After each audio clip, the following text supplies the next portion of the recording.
ఓం శాంతి. ఈరోజు మురళి డేట్ 30/7/2024. బాబా చెప్తున్నారు, మధురమైన పిల్లలు, దుఃఖహర్త సుఖకర్త ఒక్క తండ్రే. వారే మీ దుఃఖాలన్నిటినీ దూరం చేస్తారు. మనుషులు ఎవరి దుఃఖాలను దూరం చేయలేరు. ప్రశ్న: విశ్వంలో అశాంతికి కారణం ఏమిటి? శాంతి స్థాపన ఎలా జరుగుతుంది? జవాబు: విశ్వంలోని అశాంతికి కారణము అనేక ధర్మాలు. కలియుగాంతంలో అనేకత ఉన్నప్పుడు అశాంతి ఉంటుంది. తండ్రి వచ్చి ఒక్క సత్య ధర్మ స్థాపనను చేస్తారు. అక్కడ శాంతి ఏర్పడుతుంది. ఈ లక్ష్మీనారాయణల రాజ్యంలో శాంతి ఉండేదని, పవిత్ర ధర్మము, పవిత్ర కర్మ ఉండేవని మీరు అర్థం చేసుకోగలరు. కళ్యాణకారి అయిన తండ్రి మళ్ళీ ఆ కొత్త ప్రపంచాన్ని తయారు చేస్తున్నారు. అందులో అశాంతి అన్న మాటే ఉండదు. ఓం శాంతి. ఆత్మీక తండ్రి కూర్చుని ఆత్మీక పిల్లలకు అర్థం చేయిస్తారు. ఆత్మీక తండ్రినే జ్ఞానసాగరుడు అని అంటారు. ఇది పిల్లలకి అర్థం చేయించడం జరిగింది. బొంబాయిలో కూడా ఎంతోమంది సమాజ సేవకులు ఉన్నారు. వారి మీటింగ్ జరుగుతూ ఉంటుంది. బొంబాయిలో విశేషంగా ఎక్కడైతే మీటింగ్ జరుపుతారో దాని పేరు భారతీయ విద్యా భవన్. ఇప్పుడు విద్య 2 రకాలుగా ఉంటుంది. ఒకటేమో దైహికమైన విద్య, అది స్కూళ్ళల్లో కాలేజీల్లో ఇవ్వటం జరుగుతుంది. ఇప్పుడు దానిని విద్యా భవన్ అని అంటారు. అంటే తప్పకుండా అక్కడ ఇంకేదో ఉంది. ఇప్పుడు విద్య అని దేన్ని అంటారు? ఇది మనుషులకు తెలియదు. ఇక్కడ ఇది ఆత్మీక విద్యా భవన్గా ఉండాలి. విద్య అని జ్ఞానాన్ని అంటారు. పరంపిత పరమాత్మయే జ్ఞానసాగరుడు. శ్రీకృష్ణుణ్ణి జ్ఞానసాగరుడు అని అనరు. శివబాబా మహిమ వేరు, శ్రీకృష్ణుని మహిమ వేరు. భారతవాసులు తికమక పడ్డారు. శ్రీకృష్ణుణ్ణి గీతా భగవానుడిగా భావించి కూర్చున్నారు. కావుననే విద్యాభవన్ మొదలైనవి తెరుస్తూ ఉంటారు. కానీ ఏమీ అర్థం చేసుకోరు. విద్య అంటే గీతా జ్ఞానం. ఆ జ్ఞానం ఒక్క తండ్రిలోనే ఉంది. వారిని జ్ఞానసాగరుడు అని అంటారు. వారి గురించి మనుషు మాత్రులకు తెలియదు. భారతవాసులు ధర్మశాస్త్రం వాస్తవానికి ఒక్కటే. అదే సర్వశాస్త్రోమయ శిరోమణి అయిన భగవద్గీత. ఇప్పుడు భగవంతుడు అని ఎవరిని అనాలి? అది కూడా ఈ సమయంలో భారతవాసులు అర్థం చేసుకోరు. అయితే శ్రీకృష్ణుణ్ణి భగవంతుడు అని అనేస్తారు, లేక రాముణ్ణైనా అనేస్తారు, లేక తమను తామే పరమాత్మ అని పిలుచుకుంటారు. ఇప్పుడైతే సమయం కూడా తమో ప్రధానంగా ఉంది. ఇది రావణ రాజ్యం కదా. పిల్లలైన మీరు ఎవరికైనా అర్థం చేయించేటప్పుడు శివ భగవాను వాచ అని అర్థం చేయించండి. మొదట జ్ఞానసాగరుడు ఒక్క పరంపిత పరమాత్మయేనని, వారి పేరు శివ అని అర్థం చేసుకోవాలి. శివరాత్రిని కూడా జరుపుకుంటారు. కానీ ఎవ్వరికీ అర్థం కాదు. తప్పకుండా శివుడు వచ్చారు కావుననే వారి రాత్రిని జరుపుకుంటారు. శివుడు ఎవరు అది కూడా తెలియదు. తండ్రి అంటారు, భగవంతుడైతే అందరికీ ఒక్కరే. ఆత్మలందరూ పరస్పరం సోదరులే. ఆత్మల తండ్రి ఒక్క పరంపిత పరమాత్మయే. వారినే జ్ఞానసాగరుడు అని అంటారు. దేవతల్లో ఈ జ్ఞానం లేదు. ఏ జ్ఞానం? రచయిత మరియు రచనల ఆది మధ్యాంతాల జ్ఞానం మానవ మాతృలెవ్వరిలోనూ లేదు. ప్రాచీన ఋషులు మునులకు కూడా అది తెలియదు అని అంటారు. ప్రాచీనము యొక్క అర్థం కూడా వారికి తెలియదు. సత్య త్రేతాయుగాలు ప్రాచీనమైనవి. సత్యుగం కొత్త ప్రపంచం. అక్కడైతే ఋషులు మునులు లేరు. ఈ ఋషులు మునులు మొదలైన వారందరూ తర్వాత వచ్చారు. వారికి కూడా ఈ జ్ఞానాన్ని గురించి తెలియదు. మాకు తెలియదు అని అంటారు. వారికే తెలియకపోతే ఇక భారత్వాసులు ఎవరైతే ఇప్పుడు తమోగుణిగా అయ్యారో వారు ఎలా తెలుసుకోగలరు? ఈ సమయంలో సైన్స్ గర్వం కూడా ఎంతగా ఉంది. ఈ సైన్స్ ద్వారా భారత్ స్వర్గంగా అయిపోయిందని భావిస్తారు. దీనిని మాయ ఆర్భాటము అని అంటారు. ఫాల్ ఆఫ్ పాంప్, ఆర్భాటం తగ్గిపోట అని ఒక నాటకం కూడా ఉంది. ఈ సమయంలో భారత్ యొక్క పతనం జరుగుతోంది అని కూడా అంటారు. సత్యుగంలో ఉన్నతి ఉంది, ఇప్పుడు పతనం ఉంది. ఇది స్వర్గమేమీ కాదు, ఇదంతా మాయ ఆర్భాటం. ఇది అంతం అవ్వాల్సిందే. విమానాలు ఉన్నాయి, పెద్ద పెద్ద మహళ్ళు, విద్యుత్తు ఉంది. ఇదే స్వర్గమని మనుషులు భావిస్తారు. ఎవరైనా మరణించినా కూడా స్వర్గస్థులయ్యారు అని భావిస్తారు. స్వర్గస్థులు అయ్యారు అని అంటున్నారంటే తప్పకుండా స్వర్గం అనేది ఇంకేదో ఉన్నట్లే కదా. ఇది కూడా అర్థం చేసుకోరు. ఇది రావణుడి ఆర్భాటం. అనంతమైన తండ్రి స్వర్గస్థాపనను చేస్తున్నారు. ఈ సమయంలో ఇది మాయ మరియు ఈశ్వరుడు, అసురీ ప్రపంచం మరియు ఈశ్వర్య ప్రపంచం మధ్యన సంఘర్షణ. ఇది కూడా భారత్వాసులకు అర్థం చేయించవలసి ఉంటుంది. దుఃఖాలైతే ఇంకా ఎన్నో రానున్నాయి. అపారమైన దుఃఖం రానున్నది. స్వర్గం అయితే సత్యుగంలో ఉంటుంది, అది కలియుగంలో ఉండదు. పురుషోత్తమ సంగం యుగం అని దేన్నంటారో కూడా ఎవరికీ తెలియదు. జ్ఞానము పగలు, భక్తి రాత్రి అని కూడా తండ్రి అర్థం చేయిస్తారు. అంధకారంలో ఎదురు దెబ్బలు తింటూ ఉంటారు. భగవంతుడిని కలుసుకునేందుకు ఎన్ని వేదశాస్త్రాలు మొదలైనవి చదువుతారు. బ్రహ్మ యొక్క పగలు మరియు రాత్రియే బ్రాహ్మణుల యొక్క పగలు మరియు రాత్రి. సత్యమైన ముఖవంశావళి బ్రాహ్మణులైన మీరే. వారైతే కలియుగ కుంభవంశావళి బ్రాహ్మణులు. మీరు పురుషోత్తమ సంగం యుగి బ్రాహ్మణులు. ఈ విషయాలు ఇంకెవ్వరికీ తెలియవు. ఈ విషయాలు ఇంకెవ్వరికీ తెలియవు. ఈ విషయాలను ఎప్పుడైతే అర్థం చేసుకుంటారో అప్పుడే తాము ఏమి చేస్తున్నారు అనేది అర్థం చేసుకోగలరు. భారత్ సతో ప్రధానంగా ఉండేది. దీనినే స్వర్గం అని అంటారు. కావున తప్పకుండా ఇది నరకమే. అందుకే నరకం నుండి స్వర్గంలోకి వెళ్తారు. అక్కడ శాంతి కూడా ఉంది, సుఖం కూడా ఉంది. అది లక్ష్మీనారాయణల రాజ్యం కదా. మనుషుల వృద్ధి ఏ విధంగా తగ్గగలదో, అశాంతి ఏ విధంగా తగ్గగలదో మీరు అర్థం చేయించవచ్చు. అశాంతి పాత ప్రపంచమైన కలియుగంలోనే ఉంది. కొత్త ప్రపంచంలోనే శాంతి ఉంటుంది. స్వర్గంలో శాంతి ఉంది కదా. దానినే ఆది సనాతన దేవీ దేవతా ధర్మం అని అంటారు. హిందూ ధర్మం ఇప్పటిదే. దీనిని ఆది సనాతన ధర్మం అని అనలేరు. హిందుస్థాన్ అన్న పేరు వల్ల మీరు హిందువులు అని అనేస్తారు. ఆది సనాతన దేవీ దేవతా ధర్మం ఉండేది. అక్కడ సంపూర్ణ పవిత్రత, సుఖం, శాంతి, ఆరోగ్యం, సంపద మొదలైనవన్నీ ఉండేవి. ఇప్పుడు మేము పతితులుగా ఉన్నాము. ఓ పతిత పావన రండి అని పిలుస్తారు. ఇప్పుడు పతిత పావనుడు ఎవరు అన్నది ప్రశ్న. శ్రీకృష్ణుడినైతే అలా అనరు. పతిత పావనుడైన పరంపిత పరమాత్మయే జ్ఞానసాగరుడు. వారే వచ్చి చదివిస్తారు. జ్ఞానాన్ని చదువు అని అంటారు. మొత్తం ఆధారమంతా గీతపైనే ఉంది. ఇప్పుడు మీరు ప్రదర్శని, మ్యూజియం మొదలైనవి తయారు చేస్తారు.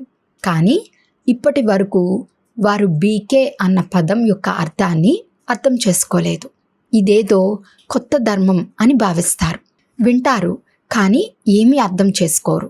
పూర్తిగా తమోప్రధానమైన రాతి బుద్ధి కలవారిగా ఉన్నారు అని తండ్రి అన్నారు. ఈ సమయంలో విజ్ఞాన గర్వితులు కూడా ఎందరో తయారయ్యారు. సైన్స్ ద్వారానే తమ వినాశనం చేసుకుంటారు. కావున రాతి బుద్ధి అని అంటారు కదా. వారిని పారస్ బుద్ధి కలవారు అని అనరు. బాంబులు మొదలైన వాటిని తమ వినాశనం కొరకే తయారు చేసుకుంటారు. శంకరుడు వినాశనం చేస్తారనేమీ కాదు. వారు తమ వినాశనం కొరకే అని తయారు చేసుకున్నారు. వారు తమ వినాశనం కొరకే అన్నీ తయారు చేసుకున్నారు. కానీ తమోప్రధానమైన రాతి బుద్ధి కలవారు అర్థం చేసుకోరు. ఏవైతే తయారు చేస్తారో అవన్నీ ఈ పాత సృష్టి వినాశనం కొరకే. వినాశనం జరిగితేనే మళ్ళీ కొత్త ప్రపంచ జయ జయకారాలు జరుగుతాయి. స్త్రీల దుఃఖాన్ని ఎలా దూరం చేయాలి అని వారు భావిస్తారు. కానీ మనుషులు ఎవరి దుఃఖాన్ని దూరం చేయలేరు. దుఃఖహర్త సుఖకర్త అయితే ఒక తండ్రే. అలా దేవతలను కూడా అన్నారు. శ్రీకృష్ణుడు కూడా దేవత. వారిని భగవంతుడు అని అనలేరు. ఇది కూడా అర్థం చేసుకోరు. ఎవరైతే అర్థం చేసుకుంటారో వారు బ్రాహ్మణులుగా అయ్యి ఇతరులకు కూడా అర్థం చేయిస్తూ ఉంటారు. రాజ్య పదవికి చెందినవారు లేక దేవీ దేవతా ధర్మానికి చెందినవారు ఎవరైతే ఉంటారో వారు వెలువడతారు. లక్ష్మీనారాయణులు స్వర్గాధిపతులుగా ఎలా అయ్యారు? ఏ కర్మలు చేసిన కారణంగా విశ్వాధిపతులుగా అయ్యారు? ఈ సమయంలో కలియుగ అంతంలో అనేక ధర్మాలున్నాయి. కావున అశాంతి ఉంది. కొత్త ప్రపంచంలో ఇలా జరగదు. ఇప్పుడు ఇది సంగమ యుగం. ఈ సమయంలో తండ్రి వచ్చి రాజయోగాన్ని నేర్పిస్తారు. తండ్రే కర్మ అకర్మ వికర్మల జ్ఞానాన్ని వినిపిస్తారు. ఆత్మ శరీరాన్ని తీసుకుని కర్మలు చేయటానికి వస్తుంది. సత్యుగంలో ఏ కర్మలనైతే చేస్తారో అవి అకర్మలుగా అవుతాయి. అక్కడ వికర్మలు జరగవు. దుఃఖం అనేదే ఉండదు. కర్మ అకర్మ వికర్మల గతులను తండ్రే వచ్చి అంతిమంలో వినిపిస్తారు. నేను వీరి అనేక జన్మల అంతిమంలోని అంతిమ సమయంలో వస్తాను. ఈ రథంలో ప్రవేశిస్తాను. అకాల మూర్తి అయిన ఆత్మకు ఇది రథం. కేవలం ఒక అమృత్సర్లోనే కాదు, మనుషులందరిది అకాల సింహాసనమే. ఆత్మ అకాల మూర్తి. ఈ శరీరం మాట్లాడుతుంది, నడుస్తుంది. అకాల ఆత్మకు ఇది చైతన్యమైన సింహాసనం. అందరూ అకాల మూర్తులే. ఇకపోతే శరీరంను మృత్యు కబలిస్తుంది. ఆత్మ అయితే అకాల్. ఈ సింహాసనమైన శరీరాన్ని అంతం చేసేస్తారు. సత్యుగంలో ఇలా ఎక్కువ సింహాసనాలు ఉండవు. ఈ సమయంలో కోట్లాది మంది ఆత్మలు సింహాసనాలు ఉన్నాయి. అకాల్ అంటే అమరము అని ఆత్మనే అంటారు. ఆత్మయే తమో ప్రధానం నుండి సతో ప్రధానంగా అవుతుంది. నేనైతే సదా సతో ప్రధానంగా పవిత్రంగా ఉంటాను. ప్రాచీన భారత్ యొక్క యోగం అని అంటారు. కానీ వారు కూడా దానిని శ్రీకృష్ణుడే నేర్పించారని భావిస్తారు. గీతనే ఖండితం చేసేస్తారు. జీవిత గాథలో పేరును మార్చేశారు. తండ్రికి బదులుగా కొడుకు పేరును వేసేశారు. శివరాత్రిని జరుపుకుంటారు. కానీ వారు ఎలా వస్తారో ఎవ్వరికీ తెలియదు. శివుడు పరమ ఆత్మ. వారి మహిమ పూర్తిగా వేరు. ఆత్మల మహిమ వేరు. రాధాకృష్ణులే లక్ష్మీనారాయణులు అని పిల్లలకు తెలుసు. లక్ష్మీనారాయణుల యొక్క 2 రూపాలని విష్ణు అని అంటారు. తేడా ఏమీ లేదు. కానీ 4 భుజాలు 8 భుజాలు కల మనుషులు ఎవరు ఉండరు. దేవీలు మొదలైన వారికి ఎన్ని భుజాలను చూపించారు? ఇది అర్థం చేయించటానికి సమయం పడుతుంది. తండ్రి అంటారు, నేను పేదల పాలిటి పెన్నిధిని. ఎప్పుడైతే భారత్ నిరుపేదగా అయిపోతుందో అప్పుడు నేను వస్తాను. అప్పుడు రాహుగ్రహణం కూర్చుంటుంది. బృహస్పతి దశ ఉండేది. ఇప్పుడు రాహుగ్రహణం కేవలం భారత్ పైనే కాదు, మొత్తం ప్రపంచమంతటి పైన ఉంది. అందుకే తండ్రి మళ్ళీ భారత్లోకి వస్తారు. వారు వచ్చి కొత్త ప్రపంచాన్ని స్థాపిస్తారు. దీనినే స్వర్గం అని అంటారు. భగవాను వాచ, నేను మిమ్మల్ని రాజులకే రాజులుగా ద్వికిరీటిదారులైన స్వర్గాధిపతులుగా తయారు చేస్తాను.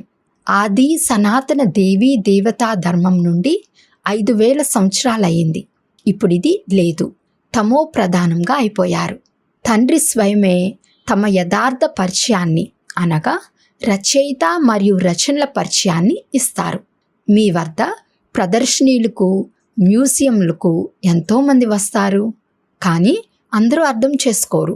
అరుదుగా కొందరో అర్థం చేసుకొని కోర్స్ చేస్తారు. రచయిత మరియు రచనను తెలుసుకుంటారు. రచయిత అనంతమైన తండ్రి. వారి ద్వారా అనంతమైన వారసత్వం లభిస్తుంది. ఈ జ్ఞానాన్ని తండ్రే ఇస్తారు.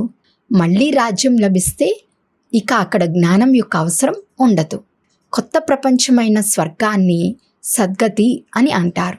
పాత ప్రపంచమైన నరకాన్ని దుర్గతి అని అంటారు. తండ్రి అయితే చాలా బాగా అర్థం చేయిస్తారు. పిల్లలు కూడా ఈ విధంగా అర్థం చేయించాలి. లక్ష్మీనారాయణుల చిత్రాన్ని చూపించాలి. ఇక్కడ విశ్వంలో శాంతి స్థాపన జరుగుతుంది. ఆది సనాతన దేవీ దేవతా ధర్మం యొక్క పునాది లేదు. దానిని తండ్రి స్థాపిస్తున్నారు. దేవతలది పవిత్ర ధర్మం, పవిత్ర కర్మలు. ఇప్పుడిది వికారీ ప్రపంచం. కొత్త ప్రపంచాన్ని నిర్వికారి ప్రపంచం, శివాలయము అని అంటారు.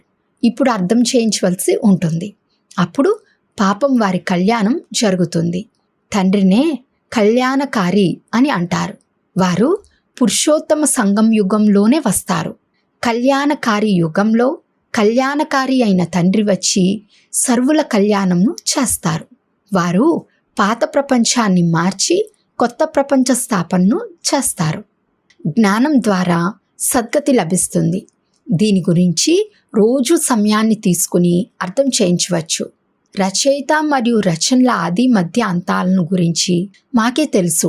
స్వయం భగవంతుడే వచ్చి రాజయోగాన్ని నేర్పించిన గీతా అధ్యాయం ఇప్పుడు జరుగుతోంది అని చెప్పండి. వారు డబల్ కిరీటదారులుగా తయారు చేస్తారు. ఈ లక్ష్మీనారాయణులు కూడా రాజయోగం ద్వారా ఈ విధంగా అయ్యారు. ఈ పురుషోత్తమ సంగం యుగంలో తండ్రి ద్వారా రాజయోగాన్ని నేర్చుకుంటారు. బాబా ప్రతి విషయాన్ని ఎంత సహజంగా అర్థం చేయిస్తారు. అచ్చా, మధురాతి మధురమైన సిగిలదే పిల్లలకు మాతాపిత బాప్దాదాల ప్రియ స్మృతులు మరియు గుడ్ మార్నింగ్. ఆత్మీక పిల్లలకు ఆత్మీక తండ్రి నమస్తే. ఆత్మీక తండ్రికి ఆత్మీక పిల్లల యొక్క ప్రియ స్మృతులు మరియు నమస్తే నమస్తే నమస్తే. ధారణ కొరకు ముఖ్య సారము. ఫస్ట్ పాయింట్, రాజయోగం యొక్క చదువు సంపాదనకు ఆధారం. ఎందుకంటే దీని ద్వారానే మనం రాజులకే రాజులుగా అవుతాము. ఈ ఆత్మీక చదువును రోజు చదవాలి మరియు చదివించాలి. సెకండ్ పాయింట్, బ్రాహ్మణులమైన మేము సత్యమైన ముఖవంశావళి. మేము కలియుగ రాత్రి నుండి బయటకు వచ్చి పగల్లోకి వచ్చాము అన్న నష సదా ఉండాలి. ఇది కళ్యాణకారి పురుషోత్తమ యోగం. ఇందులో స్వకల్యాణంను మరియు సర్వుల కళ్యాణంను చేయాలి. వరదానము: ప్రతి శ్రేష్ఠ సంకల్పంను కర్మలోకి తీసుకువచ్చే మాస్టర్ సర్వశక్తివాన్ భవ. మాస్టర్ సర్వశక్తివంతులు అనగా సంకల్పము మరియు కర్మ సమానంగా ఉండాలి. ఒకవేళ సంకల్పం చాలా శ్రేష్టంగా ఉంటూ కర్మ సంకల్పం అనుసారంగా లేకపోతే వారిని మాస్టర్ సర్వశక్తివంతులు అని అన్నారు. కావున చెక్ చేసుకోండి. ఏ శ్రేష్ఠ సంకల్పంనైతే చేస్తున్నారో అది కర్మ వరకు వస్తుందా లేదా. ఏ శక్తి ఏ సమయంలో అవసరమో ఆ శక్తి కార్యంలోకి రావటమే మాస్టర్ సర్వశక్తివంతులకు గుర్తు. స్థూలమైన మరియు సూక్ష్మమైన శక్తులన్నీ ఎంతగా కంట్రోల్లో ఉండాలి అంటే ఏ సమయంలో ఏ శక్తి అవసరమో ఆ సమయంలో దానిని కార్యంలో వినియోగించుకోగలగాలి. స్లోగన్: జ్ఞాని ఆత్మలైన పిల్లల్లో క్రోధం ఉన్నట్లయితే దాని ద్వారా తండ్రి పేరుకు గ్లాని జరుగుతుంది. అచ్చా, ఓం శాంతి.